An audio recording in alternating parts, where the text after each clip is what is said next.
Assalamualaikum warahmatullahi wabarakatuh. Salam sejahtera. Alhamdulillah kita bisa bertemu lagi. Semoga teman-teman semua dalam keadaan sehat dan walafiat. Amin ya rabbal alamin. Salawat serta salam semoga tetap tercurahkan kepada junjungan kita Nabi Muhammad SAW. Semoga syafaatnya bisa memberikan kenikmatan kita di dunia dan di akhirat. Amin. Pada video sebelumnya, alhamdulillah sudah saya bahas mengenai bagaimana cara kita mengecek aplikasi pinjaman online ilegal secara dini ya melalui Play Store. Terus kemudian kalau misalkan belum tahu caranya, silakan klik link ini. Kemudian juga sudah saya buatkan mengenai sebar data sehingga teman-teman yang terjerat pinjaman online ini khususnya ilegal merasa depresi. Bagaimana cara menyikapinya? Silahkan klik di atas ini. Baik, alhamdulillah Allah masih mengizinkan kita bertemu, dan insya Allah pada kesempatan kali ini saya akan sedikit memberikan masukan ya, sedikit berbagi tentang pengalaman. Dulu pernah saya juga dimasukkan dalam grup donasi, grup penggalangan uang, grup ya semacam itu ya. Intinya adalah grup itu dibuat supaya si debitur ini merasa tertekan, karena di dalam grup itu oknum DC ini bisa berbuat semena-mena, termasuk menyebar informasi, kemudian memberikan upload foto ya, foto yang tidak senonoh dan sebagainya, seperti itu. Nah, bagaimana cara kita supaya bisa menyikapi apa yang dilakukan oleh oknum DC ini? Tentunya tidak semua debitur ya bisa bertahan ya mentalnya, bisa bertahan kekuatan psikisnya di dalam menghadapi penagihan-penagihan yang luar biasa, dan bentuknya juga bermacam-macam, dari mulai WA, SMS, telepon, kemudian WA call ya, apalagi sebar data, dan juga termasuk grup ini ya. Pada saat dibuatkan grup oleh oknum DC, hal yang pertama harus dilakukan apa? Jangan panik. Ya. Jangan panik. Ini apabila sudah dibuatkan grup ya. Kita bicara apabila sudah dibuatkan grup. Jadi jangan panik. Lihat dulu kontak-kontak siapa saja di dalamnya itu. Nah, perhatikan grupnya itu. Jangan lupa di screenshot grupnya. Ya, screenshot dulu grupnya.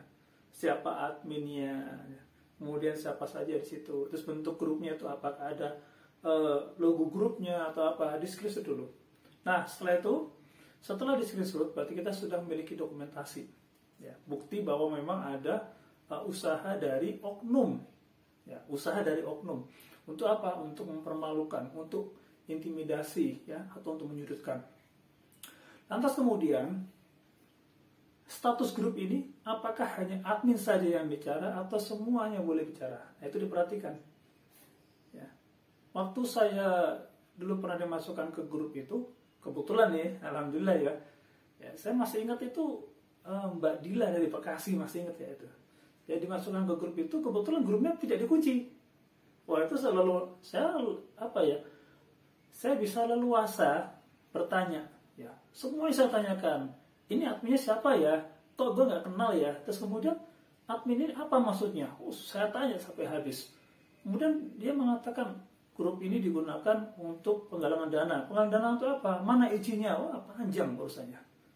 Jadi grup ini betul-betul saya buat sebagai kesempatan untuk membantu teman saya. Kebetulan itu Mbak Dila ya. Saya ada 2 orang. Mbak Dila Bekasi dan satu lagi juga dari Bekasi, saya lupa ya. Nah, saya bantu untuk istilahnya membuat terang suatu perkara di sini. Perkara apa? Yaitu legalitas. Jadi grup WA ini kita buat ya menjadi jembatan untuk memberikan kejelasan dengan siapa kita berhadapan. Nah, seperti itu. Ya, kita tanya siapa adminnya itu. Kemudian kalau memang dia DC, desk collection, dari mana? Ya, dari mana? Dari APK apa? Atau dari PT apa dan sebagainya. Kemudian surat izinnya apa, terus dasarnya membuat grup ini apa, ya. Kemudian kewenangan dia apa, Dan seringkali saya temuin ini, ya seringkali foto PP si admin ini akan berbeda dengan aslinya. Dia akan berikan foto yang lain. Itu sudah termasuk pemalsuan ya. Sudah termasuk pemalsuan. Apalagi dia memberikan postingan yang, mohon maaf ya, yang tidak bermoral ya di situ. Debitur dianggap sebagai penipu. Dan pernah nih, mohon maaf, pernah ya, sampai mengirimkan video, mohon maaf ya, video seperti itu. Ya. Betul-betul istilahnya menjatuhkan moral, menjatuhkan psikis dari debitur. Kita sebagai temannya, kita sebagai teman yang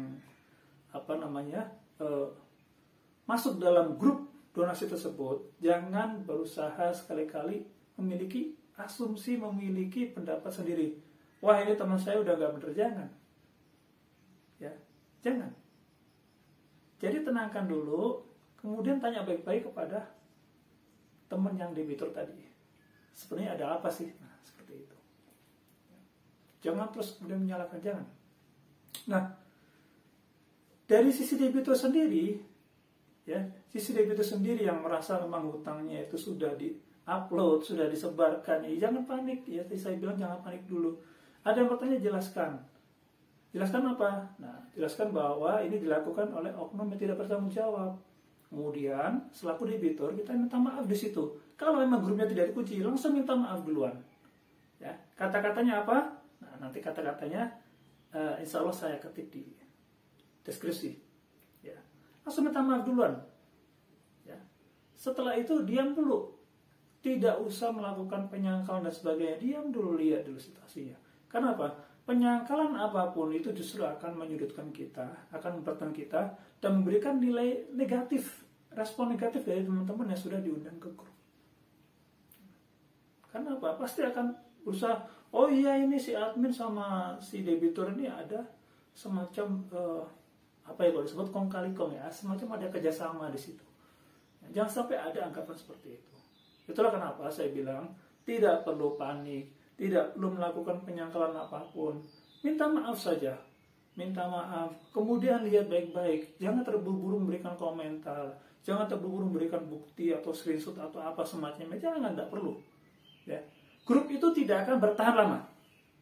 Saya jamin. Kenapa saya berani berkata demikian? Ya, alhamdulillah saya pernah mengalaminya dan grup itu hanya bertahan 2-3 hari. Setelah itu adminnya nggak tahu kemana ya. Grupnya masih ada. Adminnya tidak ada respon. Itu yang pernah saya alami. Ya. Jadi sekali lagi saya ulangi, bagi teman-teman yang terjerat pinjaman online ilegal dan kemudian dibuatkan grup donasi atau penggalangan dana, tidak perlu panik, tidak perlu melakukan penyangkalan yang berlebihan, tidak perlu memposting apapun. Ya. Kemudian jangan lupa yang paling penting, jujur dan minta maaf. Itu penting sekali. Dan tidak kalah pentingnya adalah berusaha untuk mengkorek keterangan atau informasi dari si admin ini. Ya, itu penting sekali. Nah, seandainya saya seorang debitur, baru akan gagal bayar, kemudian takut akan dibuatkan grup. Apa yang bisa kita lakukan ya? Baik, supaya kita tenang dan takut ya, apa khawatir ya, mohon maaf ya, tidak boleh ya, kita takut hanya pada Allah. Tapi khawatir boleh. Tapi khawatir pun jangan berlebihan. WhatsApp yang kita miliki bisa kita setting supaya istilahnya setiap ada undangan terhadap suatu grup, maka dia akan melakukan konfirmasi terlebih dahulu. Bagaimana caranya? Simak videonya.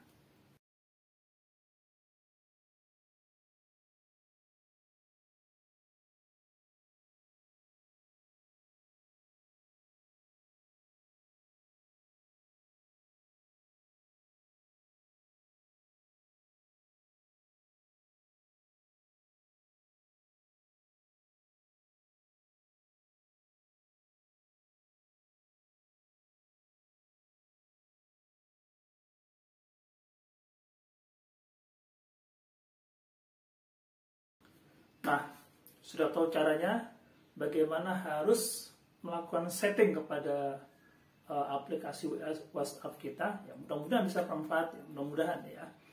Karena manfaat itu kembali kepada masing-masing yang menggunakannya. Kembali saya ingatkan, grup donasi yang dilakukan oleh oknum penagih dari pinjaman online ilegal itu jelas melanggar standar atau prosedur penagihan. Ya, kenapa melanggar? Grup ini tidak ada SOP-nya. Grup ini dibuat oleh oknum ya dengan tujuan apa? Jelas. Ya, apa itu? Untuk menyudutkan. Ya, menyudutkan debitur itu sudah salah. Kemudian membuat debitur itu berada dalam situasi ya dalam posisi yang dia tidak bisa elakkan, itu juga tidak boleh ya, intimidasi ya. Kemudian di situ juga ada kebohongan publik. Kenapa? Karena debitur banyak sekali dianggap sebagai penipu, pembawa perusahaan dan sebagainya. Belum lagi ada asusila, ada pornografi sekarang. Jadi jelas-jelas itu bukan merupakan standar penagih. Bagi teman-teman yang masih terjerat oleh pinjaman online ilegal, kemudian dibuatkan grup, ya sekali lagi, saya ingatkan tidak perlu panik, tidak perlu terburu-buru, ya, tidak perlu emosi, tidak perlu marah, ya, tidak perlu memberikan komentar yang berlebihan, ya, tidak perlu melakukan penyangkalan yang berlebihan, ya, jujur maaf apa adanya, ya, betul-betul sikapi dengan bijak, lihat dulu grup itu dengan baik, ya, kumpulkan semua bukti dan korek semua keterangan. Ini kesempatan, ya, saya bilang kesempatan apa? Allah selalu mencintai hambanya. Dikala memang kita sudah tidak ada jalan, maka justru jalan yang buruk seperti grup donasi itu menjadikan jalan bagi kita apa? Untuk mengetahui kebenarannya. Ya, jadi kita beranggapan bahwa grup donasi itu adalah salah satu hal yang sangat memberatkan ya bagi seorang debitur. Salah satu hal yang benar-benar membuat depresi. Padahal itu adalah salah satu petunjuk dari Allah kepada kita untuk apa? Untuk mengetahui kita berhadapan dengan siapa, kemudian dia di mana, kemudian hal-hal yang kita butuhkan apa, dan sebagai bukti bahwa perikatan yang terjadi, akad hutang piutang yang terjadi sudah cacat karena ada unsur-unsur pidana yang muncul di dalam proses itu. Oke teman-teman ya, semangat ya. Tidak perlu panik lagi ya. Tetap konsisten pada diri, kuatkan semangatnya ya. Perketat dan pertebal ibadahnya, dan juga usaha semaksimal mungkin, seoptimal mungkin dalam ikhtiar. Mungkin cukup sekian video kali ini tentang menyikapi grup donasi yang dilakukan oleh oknum pinjaman online ilegal. Insya Allah kita akan bertemu lagi di video berikutnya tentang insya Allah ya, tentang nego pokok ataukah lepas riba, seperti itu kurang lebih gambarannya ya. Karena terkadang kita nego pokok tapi kita sampaikan saya ingin lepas dari riba, padahal itu dua hal yang berbeda dan itu keliru dalam negosiasi. Ya, insya Allah silakan diikuti dan semoga bermanfaat. Semua kelebihan, semua kebaikan adalah bersumber dari Allah dan datang dari Allah. Seandainya ada salah dan khilaf, saya mohon maaf. Terima kasih atas waktunya. Insya Allah bertemu lagi. Wassalamualaikum warahmatullahi wabarakatuh.